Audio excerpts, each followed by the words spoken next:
ગુજરાતમાં છેલ્લા ઘણા સમયથી વીજ પોલને લઈને ખેડૂતો વિરોધ કરી રહ્યા છે, પરંતુ સરકાર છે કે તેમનું સાંભળવા તૈયાર નથી। ત્યાં તો વીજ પોલ મામલે કોઈ ખેડૂત કાંઈ પણ પ્રશ્ન પૂછે તો તેમને કાયદાનો પાઠ ભણાવવામાં આવે છે, કાગળિયા પકડાવી દેવામાં આવે અને કહે કે વાંચી લો। પણ જ્યારે અધિકારીઓ કાયદાનું ભાન ભૂલે ત્યારે શું કરવાનું?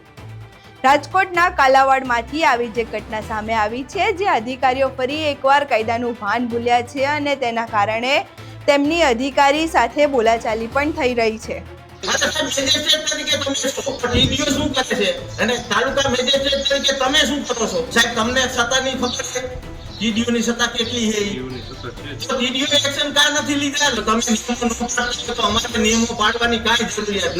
આખી ઘટના શું છે તેના વિશે વિગતે ચર્ચા કરીશું। નમસ્કાર, આપ જોઈ રહ્યા છો ચક્રવાત ન્યૂઝ। હું આપણી સાથે વંશિકા।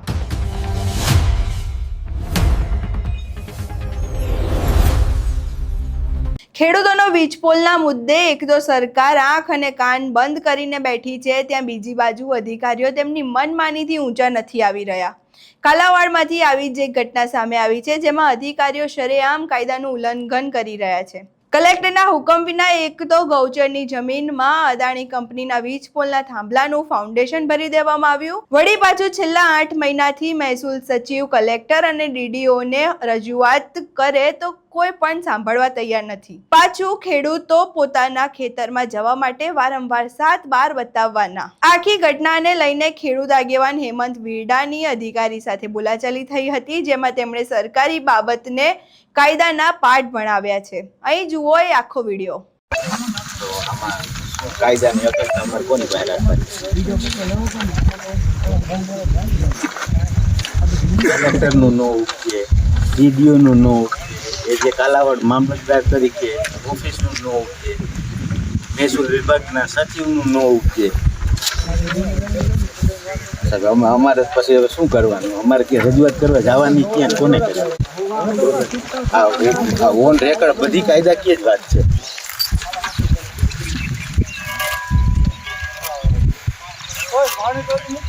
કોઈનું પેટનું પાણી ન હાલે।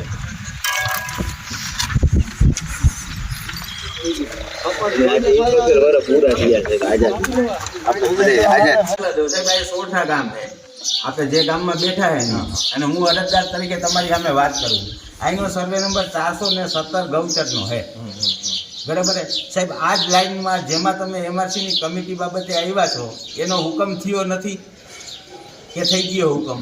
એમઆરસી કમિટીમાં આ જે છે આ કમિટી આપ્યા પછી એનો હુકમ થાય ને, પછી હુકમ એ તો હુકમ નથી થયો ને। આપણે હું ટુ ધ પોઈન્ટ ઉપર જ આવી જાય, આનો હુકમ નથી થયો ને મને હુકમ મળ્યો નથી સાહેબ। હુકમ તો એમઆરસી ની જરૂર શું? હુકમ મળ્યો નથી તો અત્યારે ખેડૂત પ્રતિનિધિ નહીં, પણ હુકમ કરવા માટે પ્રોસેસ નો ભાગ છે, પછી હુકમ થાય ને। હુકમ નથી થયો એ સ્પષ્ટ જ છે ને। વળતર ચૂકવવા માટે આ કમિટી, હા, પણ પછી વળતરમાં ખેડૂત એગ્રી થાય પછી કલેક્ટર હુકમ કરશે ને, કે એની પેલા કરી દે? ઠરાવની અંદર નહીં સાહેબ, હું તમને પ્રોસેસ ની સીધી ટુ ધ પોઈન્ટ ડિસ્કસ કરું છું। એમઆરસી કમિટી બન્યા પછી, ખેડૂતોના ખાતામાં વળતર થયા પછી કલેક્ટર હુકમ કરશે ને। આ લાઈન નો હું તમને પૂછું, એ જે ઓફિસર તરીકે આ લાઈન નો 400 કેવી આ ડીસી સીડીપીએલ જેતપુર ટ્રાન્સમિશનની જે લાઈન છે, એનો હુકમ અત્યારે થયેલો છે? મને નથી મળ્યો, જો હોય તો, કારણ કે અમને આના માટે આપેલો છે। સાંભળો, તમે આ કલેક્ટર કચેરીનો મને જવાબ આપેલો છે, આ ટીડીઓ આપેલો છે, બરાબર? આ ટીડીઓ નો જવાબ છે, આ કલેક્ટર નો જવાબ છે। જે લાઈનમાં બાજુમાં જ આપણે અહીંયા સ્થળ ઉપર હમણાં તમને વિઝિટ કરાવું, 417 માં હુકમ થયો નથી, એની પેલા વીજ લાઈન નો પોલ કેવી રીતે ઉભો થઈ જાય? અને પોલ ઉભો થઈ ગયા પછી કલેક્ટર સુધી રજૂઆત કરીએ કે જે કાંઈ જવાબદાર આમાં છે સામેલ, એની ઉપર એક્શન લ્યો। સાહેબ, એની ઉપર એક્શન લેવામાં કેમ નથી આવતા? કાયદાની બંને બાજુ અમલવાળી જરૂરી છે। જેટલી ખેડૂતને કંપની અને વહીવટી તંત્ર જેટલો ફોર્સ કરે છે, એટલી જ ખેડૂતો અપેક્ષા રાખે, અને આ અપેક્ષા અમે તમારી પાસે ન રાખીએ તો કોની પાસે રાખીએ? ઠરાવની અંદર આપણે સ્પષ્ટ એમ લખેલું છે। નહીં સાહેબ, હું ઠરાવની વાત નથી કરતો, મેં તમને જે કીધું, મારો મુદ્દો 417 ગૌચરમાં સાહેબ, આ રાજ્ય સરકારનો પરિપત્ર છે કે ગૌચરમાં કોઈ દબાણ કરે તો ગુનો દાખલ કરવો। તો આ પ્રોસેસ જે રહી ઈ પ્રોસેસ અમારે સરકાર પાસે જે કરાવવાની થાય ઈ નથી કરતા અને તમે જ અમારી પાસે વન સાઈડ જ અપેક્ષા શું કામ રાખો છો? આ એમઆરસી ની તો પછીની પ્રોસેસ છે, આ તો 8 મહિના પહેલાનો ઇસ્યુ છે. એમઆરસી ની અંદર જો મેની સાહેબ હું એમઆરસી ની પછી વાત કરું, એ જે તમે અધિકારી તરીકે આવ્યા એની પહેલાની જે લાઈન ની પ્રોસેસ છે ઈ તો તમારે કરવી જોઈએ ને. હા એટલે ઈ જ વાત કરું છું. 12 નંબરના મુદ્દામાં શું લખ્યું? ટ્રાન્સમિશન લાઈન જો સરકારી પડતર જમીન અથવા ખરાબાની જમીન અથવા કોઈ સરકારી કે સ્થાનિક સંસ્થાઓની જમીનમાંથી પસાર થતી હોય તો એના માટે એને પ્રક્રિયા કરવાની વાત છે. સાહેબ ગૌચરની પ્રક્રિયા મને સમજાવો. ગૌચરની પ્રક્રિયામાં એને ત્યાં એપ્લાય થાય અને એને જે કઈ કિંમત નક્કી થતી હોય નહીં પણ પ્રોસેસ તો કરવી પડે. પ્રોસેસ હવે ડીટીએ પ્રોસેસ થી પેલા વીજ લાઈન અહીંયા પોલ કેવી રીતે ઉભો થઈ જાય? એટલે વળતર એની પાસેથી એના રૂપિયા ચૂકવવાના.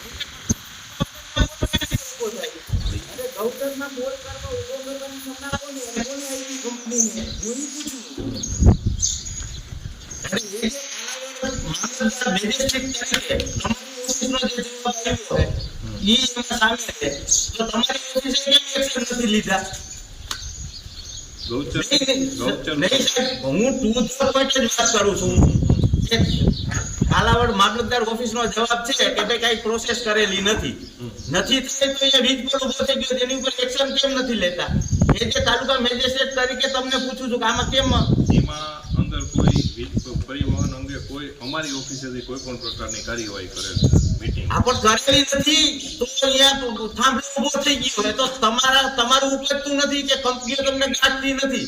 દૂધ મારો આ સીધો સ્પષ્ટ આક્ષેપ જ છે કે તમારું સરકારની સિસ્ટમમાં સરકારમાં બેઠેલા અધિકારીઓનું આ કંપની પાસે કાંઈ ઉપજતું નથી અને એને તાબે થઈ ગયા છો. પેલા આ કંપનીને બેન્ડ વાળો નિયમ મુજબ હાલે પછી જ ગુજરાતના ખેડૂતોને નિયમ ફોર્માલિટી સમજાવજો અને ઈ ફોર્માલિટી બંને તરફ હરખી હશે તો અમે તમારી સાથે એગ્રી છીએ, ત્યાં સુધી એગ્રી નથી. ગૌચર અંગેની સત્તા તમામ પંચાયતને આપેલી. સાહેબ પંચાયતને ટીડીઓ ને છે. હા એટલે પંચાયત ટીડીઓ શું કરે છે અને તાલુકા મેજિસ્ટ્રેટ તરીકે તમે શું કરો છો? ઈ સત્તા ટીડીઓ ઉપર તમે છો ને? ના, પંચાયત નો કાર્યવાહી. મેજિસ્ટ્રેટ તરીકે તમે છો. ગૌચર અંગે અમે કાર્યવાહી ન કરી. સ્થાનિક સંસ્થાની જ છે, તમારી જ પંચાયતની જગ્યા. અરે પણ હું એમ કહું કે પ્રોસેસ કોણ કરે? પંચાયત એમ કહી દે. પંચાયત નોટિસ આપીને એને આપે ને નોટિસ. પણ તો ટીડીઓ જવાબ આપે છે. એજ્યુકેટિવ મેજિસ્ટ્રેટ તરીકે તમારી ઓફિસ કે તમે શું કરો છો એ તમે જવાબ આપો ને, લેખિત કંપનીને નોટિસ આપો, એક્શન લ્યો, આથી ઉખેડીને ફેંકો. કંપનીએ અમુક કંપનીએ અરે સાહેબ અમુક ને જામનગર ટ્રાન્સમિશન ની સ્પષ્ટ જ વાત કરો ને. અમુક કંપની સીજીપીએ છે, હું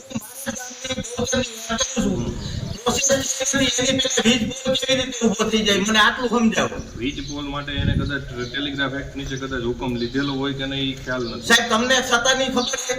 ટીડીઓ ની સત્તા કેટલી છે? ટીડીઓની સત્તા છે જ. જો ટીડીઓ એક્શન કા નથી લીધા, લેખિતમાં આપે છે કે કોઈ પત્રની પ્રોસેસ કઈ થઈ નથી તો ટીડીઓ એક્શન કા નથી લેતા? પછી એને તમારે એપ્લિકેશન કે કઈ કરેલી છે એની અરે પાસે? સાહેબ કલેક્ટર સુધી કરેલી છે, ટીડીઓ ને લેખિત દીધી, એજ્યુકેટિવ મેજિસ્ટ્રેટ તરીકે કાલાવડ મામલતદાર ઓફિસ ને આપી છે.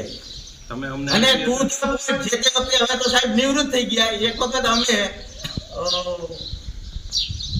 ઠાકર સાહેબ ને રજૂઆત કરેલી હતી કેતનભાઈ ને, બરાબર, તો એક્શન નથી લેવાના.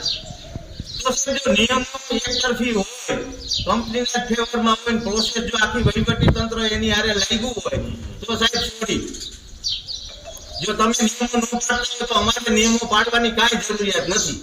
નિયમો બંને બાજુ સરખા. આપણે બધાય વતી સાહેબને જવાબ આપી લેખિતમાં, બરાબર. વેલી જે નિયમની વાત છે એમાં ઘણા પ્રશ્નો છે, બરાબર. સાહેબ હવે તમને લેખિત આપી અને આમાં ઓસીમાં તમે સિગ્નેચર અમને કરી આપો. ઝેરોક્સ મશીન અહીંયા છે નહીં એટલે બે લખાણ સેમ જ છે, તમે એક વખત જોઈ લો. ખેડૂતના દીકરા દીકરીઓ નાના હોય, વાડીએ જાય, એને હાથ બાર ભેગા રાખવાના, એની વાડીએ જતા પોલીસને દેખાડવાના, તો એ વાડીએ જવા દે. નો હોય તો બોલેરોનું ઠાઠું ખોલે અને પોલીસ એમને લઈ જાય નીચે રમવાનું. શું આઈત્રી પત્રમાં સ્પષ્ટ ઉલ્લેખ છે કે બને ત્યાં સુધી જમીન ખરાબો કે જે પડતર હોય ને ત્યાંથી કાઢવી, તો ગામમાં છે ત્યાંથી રસ્તાનો રીસર્વે કરાવો શું કામ ખેડૂતોના ખેતરની પાડ પીચવી છે? અને પાડ પીચ્યા પછી પાવર સપ્લાય જે થાય છે, આકસ્મિક જે કઈ ઘટના થાય એનો જવાબદાર ખેડૂત છે. શોર્ટ સર્કિટ થાય, મજૂર નો આવે,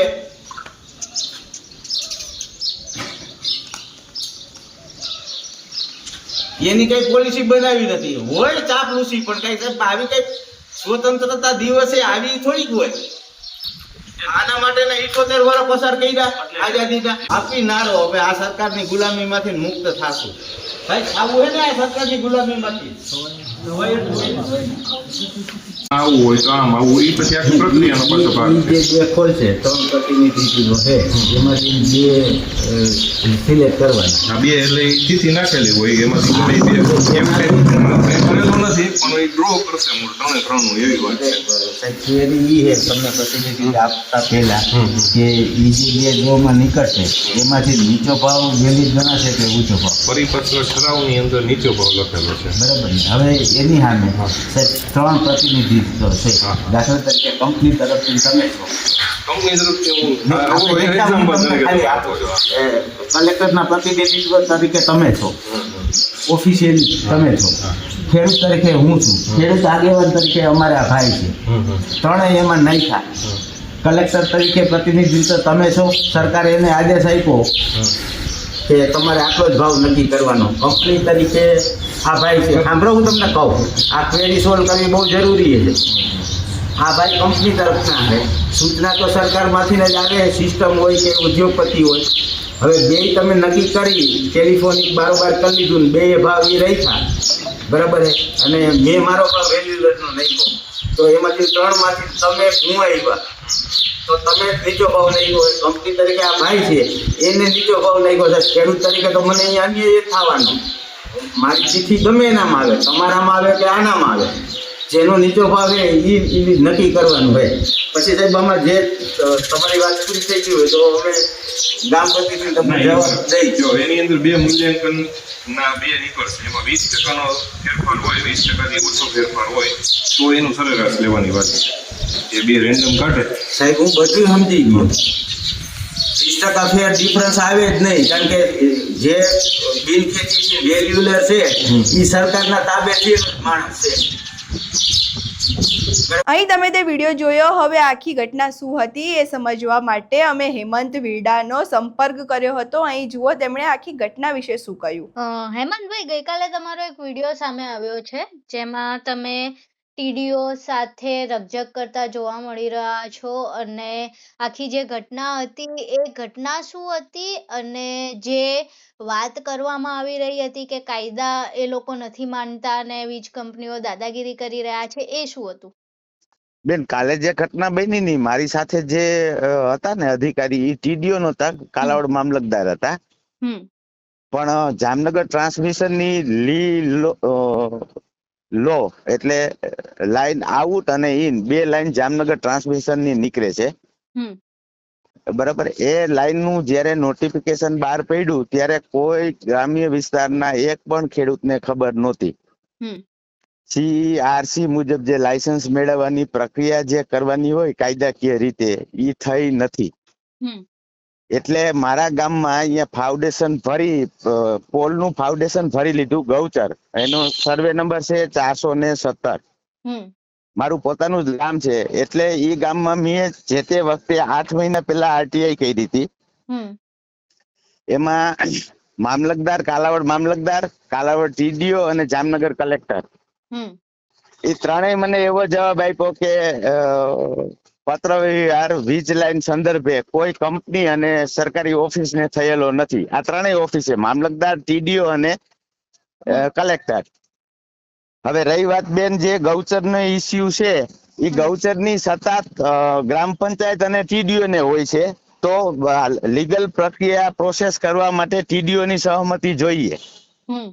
વગર સહમતીએ વીજ પોલ નું અહીંયા ફાઉન્ડેશન ભરાઈ ગયું. એટલે મેં અહીંયા રજૂઆત કરી કલેક્ટરમાં પત્ર વ્યવહારથી કે ભાઈ જે આવું ગૌચર જમીનમાં વીજ માફિયાઓ હોય અને અમુક સિસ્ટમમાં રહેલા ભ્રષ્ટ અધિકારીઓ સાથે મળી અને અહીંયા વીજ પોલ ઉભો કર્યો. એટલે એને 8 મહિના જેવો અત્યારે સમય છે પણ એક વખત જ્યારે સંઘર્ષ સમિતિ, ગુજરાત કિસાન સંઘર્ષ સમિતિ અને ગુજરાત કિસાન કોંગ્રેસ સાથે મળી જયેશભાઈ અને પાલ આંબલિયાની આગેવાનીમાં જ્યારે જામનગરમાં કલેક્ટરને રૂબરૂ વીજ લાઈન સંદર્ભે જામનગર જિલ્લાના ટોટલ ખેડૂતોના પ્રશ્ને મળવાનું થયું, ત્યારે આ ગૌચરનો પ્રશ્ન મૂક્યો હતો કે સાહેબ આમાં તમે એક્શન લ્યો. તો કે મને એવું કીધું કે તમે અરજી આપો. એટલે મેં કીધું ઓલરેડી અહીં આપેલી છે, તમારે આદેશ આપવાનો છે. એને આજે 8 મહિના થયા, કોઈ કાયદાકીય પ્રક્રિયા કરેલી નથી. અને મામલતદાર સાહેબ MRC મુદ્દે આવ્યા હતા. 4/7/2026 નો જે પરિપત્ર રાજ્ય સરકારે ઉર્જા વિભાગમાંથી જે બહાર પાડ્યો એના સંદર્ભે કે ભાઈ તમે કમિટીના મેમ્બરો આપો અને વળતર માટે આગળ પ્રક્રિયા કરી. એટલે અમે એવું કીધું કે 4/7/2026 નો જે પરિપત્ર ઉર્જા વિભાગે જાહેર કર્યો છે એ અમને માન્ય જ નથી. જે માન્ય નથી એના અમે એને કારણો આપ્યા હતા. દાખલા તરીકે વીજ લાઈન પસાર જે થાય એમાં શોર્ટ સર્કિટ થાય તો એમાં કોઈ પોલિસી નથી. કોઈ અકસ્માત થાય, પાકને નુકસાન થાય તો એ બધી સંપૂર્ણ જવાબદારી ખેડૂતોની છે. એટલે અમે એવું કીધું કે લાઈન કંપની નીકળે છે તો એમાં જવાબદારી ખેડૂતની થોડીક હોય એમ. બીજું જે કોરિડોર ની વાત છે, પોલ ની વાત છે, એનાથી 1 મીટર થી વધારે જે જગ્યા અત્યારે 1 મીટરના પૈસા આપે છે, માની લ્યો એ જગ્યા બિન ખેતીમાં મૂકી તો 9 મીટર જગ્યા છોડવી પડે છે. તો કંપની 9 મીટરના પૈસા નથી આપતી. બિન ખેતી કરવાની જયારે થાય, કોઈ પ્લાન મૂકવાનો થાય ત્યારે 9 ફૂટ જગ્યા 9 મીટર જગ્યા છોડી દેવી પડે છે. તો ઈ જે ખેડૂતોને નુકસાની છે એ તો ખેડૂતોને ભોગવવાની છે. તો નફો વીજ કંપનીઓ કરવો છે અને ખેડૂતોને જ નુકસાની. આ તો એવું થયું કે એકનું શોષણ કરો એટલે બીજો તાજો માજો થાય. એમાં સરકારની પોલિસી એવી છે કે ખેડૂતોનું શોષણ કરો અને ઉદ્યોગપતિઓને તાજા માજા રાખો. એટલે આના સંદર્ભે અમારે જે કઈ મામલતદારે ડિસ્કસ થઈ હતી આ અનુસંધાને હતી. હવે ગૌચરની જે જમીન છે એને લઈને બહુ મૂંઝવણ છે બધાને. એક બાજુ ગોંડલમાં પણ ગૌચરની જમીનને લઈને જ વિવાદ થઈ રહ્યો છે, અહીંયા પણ ગૌચરની જમીન. એ ગૌચરની જમીનમાં જ્યારે વીજપોલ આવે તો એના શું કાયદા હોય અને ત્યારે શું ધ્યાન રાખવાનું હોય, અને શું ત્યાં આવી રીતે જબરદસ્તી વીજપોલ નાખી શકે? બેન ન નાખી શકે જબરજસ્તીથી. કોઈ પણ જગ્યાએ જબરજસ્તીથી વીજપોલ ઉભો ન થઈ શકે. પણ ગોંડલની ઘટનામાં ખાલી ગૌચરનો ઇસ્યુ નથી બેન. 16(1) મુજબની સત્તા ઇન્ડિયન ટેલિગ્રાફ 1885 માં માત્ર કલેક્ટરને સત્તા આપેલી છે. હવે આમાં તો ગોંડલવાળી જે ઘટના છે એમાં તો અધિક કલેક્ટરે હુકમ કર્યો છે. ઈ જે અધિક કલેક્ટરની સત્તા જ નથી, વીજ લાઈનનો હુકમ કરી જ ન શકે, એની ઉપર કન્ટેમ્પ્ટ ઓફ કોર્ટ થઈ શકે. એટલે અધિક કલેક્ટરે પોતાની સત્તા નથી એનો ઉપયોગ કર્યો છે. આ કેવી રીતે વગર સત્તાએ કોઈ સત્તાનો ગેરઉપયોગ કરી શકે? આ તો રાજ્ય સરકારે નીચું જોવા જેવી વાત છે. બરાબર. અને એની ઉપર કોઈ કાયદાકીય પ્રક્રિયા નથી કરતા. એનો મતલબ એવો સરકારને ખબર છે છુપા આશીર્વાદ છે. બરાબર. દાખલા તરીકે હું મારા સોરઠાની ગામની વાત કરું તો 417 માં TDO ની પ્રોસેસ જે કરવાની હોય, પંચાયતે કરવાની હોય, મામલતદાર જામનગર કલેક્ટર એક્શન નથી લેતા. એનો મતલબ એવો સાફ છે કે ભ્રષ્ટ અધિકારીઓને કલેક્ટર બચાવે છે અને કલેક્ટર એક્શન કઈ નથી લેતા. તો એની ઉપરના જે સચિવો છે ઈ એને પ્રોત્સાહન આપે છે અને સચિવોને રાજ્ય સરકાર પ્રોત્સાહન આપે છે. રાજ્ય સરકારને કદાચ એવું બને કે ઉદ્યોગપતિઓ છે એટલે કદાચ કેન્દ્ર સરકાર પણ એને પ્રોત્સાહન આપતી હોય કે તમે તમારે ખોટું કરો, અમે તમારી સાથે છીએ. હવે તમારો જે વિડીયો છે એ વિડીયોમાં તમે એક એવો પ્રશ્ન પૂછી રહ્યા છો કે શું અમારે ખેડૂત અને ખેડૂત છોકરાઓએ 7 બાર બધે હારે લઈને ફરવાનું? તો શું એમને ખેતરમાં આવવાની મંજૂરી નથી મળી રહી, એવું કઈ હતું? નહીં બેન, દરેક જગ્યાએ વીજ લાઈનમાં ખેડૂતોને જ્યારે પોલીસ પ્રોટેક્શન સાથે જાય છે ત્યારે પોલીસનો પહેલો સવાલ ઈ હોય છે કે તમારું વાડીએ તમારે જવું હોય તો આપણે એમ પૂછીએ કે મારી વાડી છે, મારે જવું છે, તો ઈ એમ પૂછે કે લાવો 7 બાર દેખાડો, તમારી વાડી છે. અને પોલીસ પ્રોટેક્શનમાં પોલીસના અધિકારીઓ ઘણી વખત નથી જોતા કે ભાઈ આને વીજ લાઈનનો હુકમ છે કે નથી. ઈ બારોબાર મોકલી દેતા હોય છે. દાખલા તરીકે હું તમને એમ કહું કે દ્વારકાનું લાલુકા ગામ છે, બરાબર. અહીંયા એક ખેડૂતની વીજ લાઈનમાં જયારે પોલ નાખતા હતા ને ઓલું ગળું દબાવ્યું હતું બરાબર, ઈ વીજ લાઈન નો એમાં હુકમ થયેલો જ નતો, તો એને પોલીસ પ્રોટેક્શન કેવી રીતે મળે? બરાબર, પોલીસ પ્રોટેક્શન મળ્યું તો એ ખેડૂતો જે વાત કરે છે, ડોક્યુમેન્ટ માગે હતી, પોલીસ એને કેવી રીતે અટકાવી શકે? ગળું દબાવી શકે? પ્રાઇવેટ વાહન લઈને આવે, ગાડીમાં નાખીને લઈ જાય, પોલીસ સ્ટેશને લઈ જાય. આ શું મજા ગાયદરી છે ગુજરાતની પોલીસે ખેડૂતો સાથે? એટલે આટલી બધી લાલિયાવાડી હાલે, અને બધાયના મારી એવી હું શંકા વ્યક્ત કરું છું કે આ બધા જેના ટોપ કેડરના છે ને એ લોકોના કદાચ બની શકે કે કોન્ટ્રાક્ટ હાલે છે, એટલે એસપી કલેક્ટરે પણ એના તાબે થઈ જાય છે. ક્યાંક ને ક્યાંક ઊંડે મને આવી શંકા સ્પષ્ટ દેખાઈ આવે. બરોબર. તો હવે જે ઓર્ડર વગર થાંભલા નાખવાનું કામ ચાલુ કરી દીધું હતું, એ કામ અત્યારે અટકી ગયું છે અને આગળ શું કાર્યવાહી કરવાની છે? એટલે ક્યાંનું કામ અટકી ગયેલું? કાલે તમે જે વાત કરતા હતા, તમારો જે વિડીયો સામે આવ્યો છે એમાં. હા, ઈ તો હું આગળની પ્રોસેસ છે ઈ હવે લીગલી વિચારી રહ્યો છું કે એક ફિયાલ દાખલ કરવી છે આમાં, આ સંદર્ભે. બરોબર. અને કાયદાકીય રીતે આમાં જ્યાં સુધી મારાથી લડી શકાય ત્યાં સુધી મારે લડવું છે. ઓકે જી, આભાર હેમંતભાઈ અમારી સાથે જોડાવા બદલ. Thank you. અહીં તમે હેમંત વીડાને સાંભળ્યા. હવે સતત વીજપોલને લઈને ક્યારેક કંપનીની, ક્યારેક પોલીસની, તો ક્યારેક અધિકારીઓની દાદાગીરીથી ખેડૂતો કંટાળી ગયા છે અને સરકાર છે કે સાંભળવા તૈયાર જ નથી. એવામાં દર વખતે ખેડૂત આગેવાનો અને અધિકારીઓ વચ્ચે આ પ્રમાણના ઘર્ષણના દ્રશ્યો સામે આવતા હોય તો આખી ઘટનાને જોઈને હેમંતભાઈએ જે કહ્યું એ પણ તમે સાંભળ્યું. તમારી આ ઘટનાને લઈને શું મંતવ્ય છે? તમારું આ ઘટનાને લઈને શું માનવું છે? શું ખરેખર ખેડૂતો સાથે જે થઈ રહ્યું છે તે કેટલું યોગ્ય છે? તમારા મંતવ્યો અમને કમેન્ટ બોક્સમાં જરૂરથી જણાવજો. અમારો વિડીયો પસંદ આવ્યો હોય તો વિડીયોને લાઈક કરો, શેર કરો અને મારી ચેનલને સબસ્ક્રાઇબ કરવાનું ભૂલશો નહીં. નમસ્કાર.